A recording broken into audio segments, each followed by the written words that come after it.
From this 737 MAX rolling off the runway in Houston, to a tire falling off a jet leaving San Francisco and smashing this car, the turbulence for Boeing continues.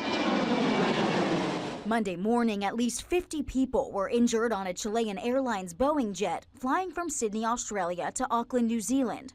Witnesses say it nosedived for a couple of seconds, slamming passengers into the ceiling. Several were taken to the hospital. The airline says a technical event caused the, quote, strong movement.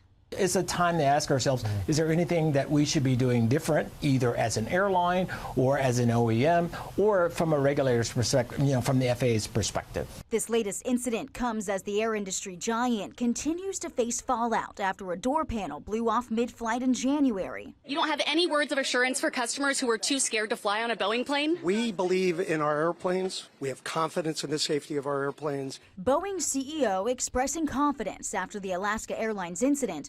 But now the company says it can't find documents related to the door plug opening and closing. The chair of the National Transportation Safety Board has accused Boeing of being uncooperative with the federal investigation. Boeing needs to cooperate in every respect, and the FAA has given them 90 days to show a comprehensive plan on how they're going to turn their quality issues around. It's not immediately clear what technical event caused the Chilean plane to nosedive.